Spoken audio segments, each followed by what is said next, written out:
How the swing should feel? Essentially, if you really want to get the feel, go out to your garden or somewhere you can, set up in your golf position, put a golf ball in your right hand, hold your right wrist, assuming you're right-handed. We want to throw the golf ball as hard as we can into the ground, about a yard ahead of us, and for it to go as far as we can straight. So, like so. I pull that a little bit. Now, every bit of that motion there is a golf swing. So, watch what happens. I made the right amount of hip turn. I made the right amount of arm swing. I didn't lift my arms. I didn't lift my body. Okay, I made the right amount of wrist break. All naturally. I'm not thinking about this.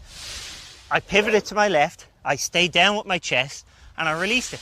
All because I was throwing a ball. We all know how to throw a ball. Let's see you hit one with that sort of feeling of a throwing action. But again, it's what we all know how naturally to do this.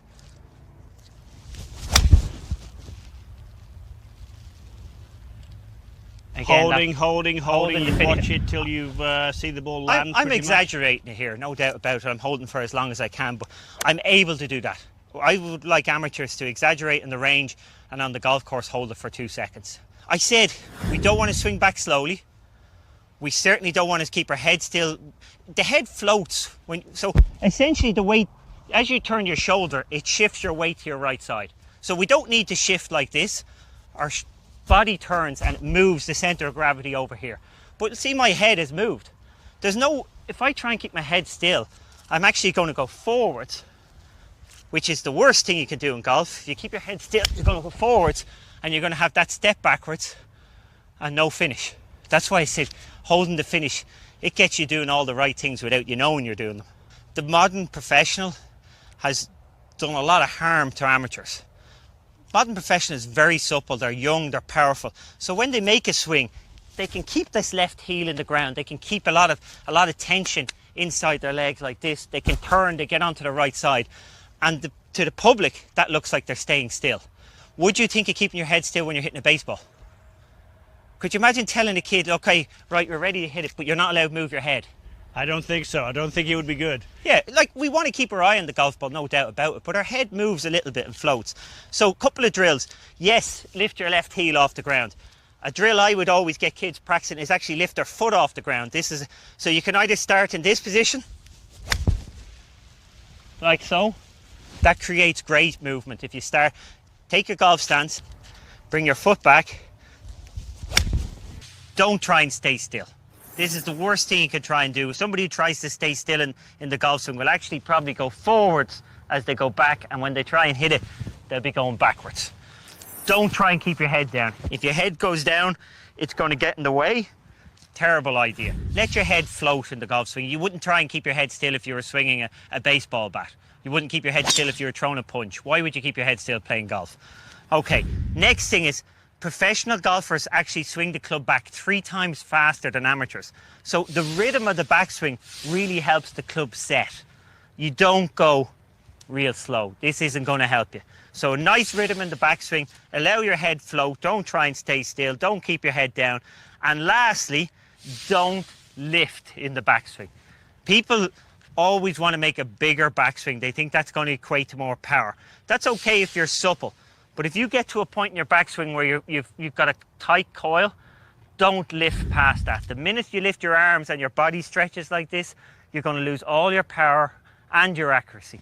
So you've got to stay within yourself. And what you will see, especially with pros, when they're taking practice swings in a static environment without the ball, they only ever swing about that long.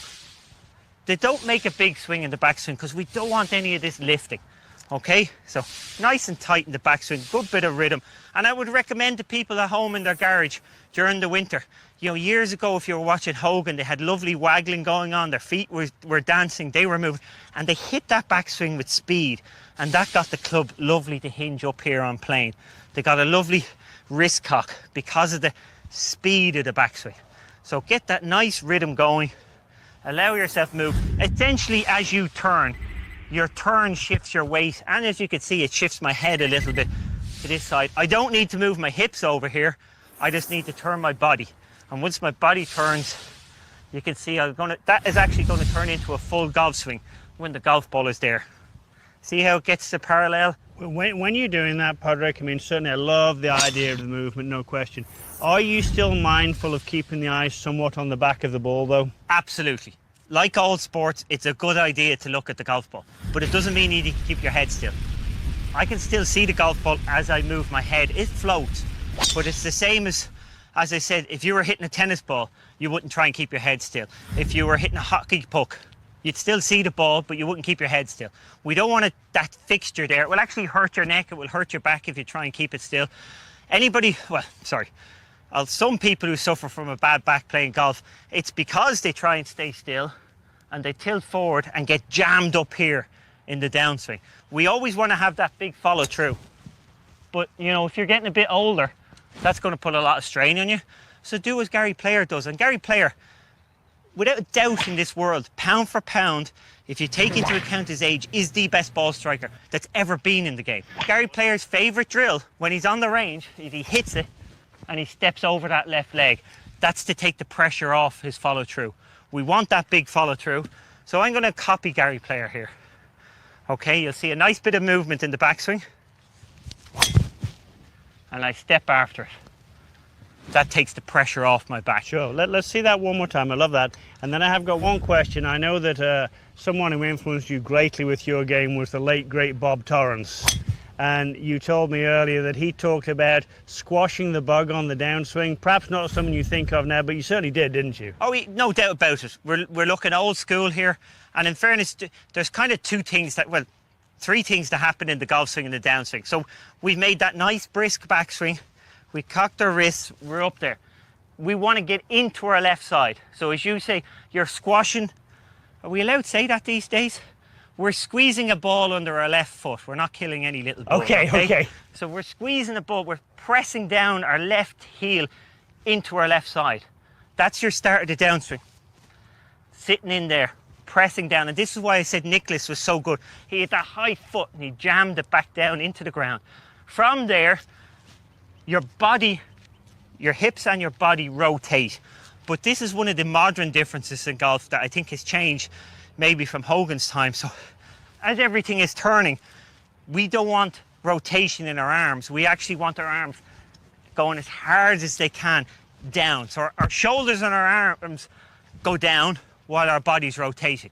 So the speed comes, and this is why you see the likes of Bubba Watson, the likes of DJ Johnson, why they're so long, is they're up here.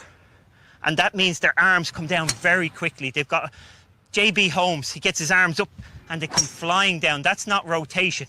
Yes, the body's rotating, but the arms are down as hard as you can. I think years ago, too much rotation wouldn't be a good thing. We've got to keep the arm speed up. Okay.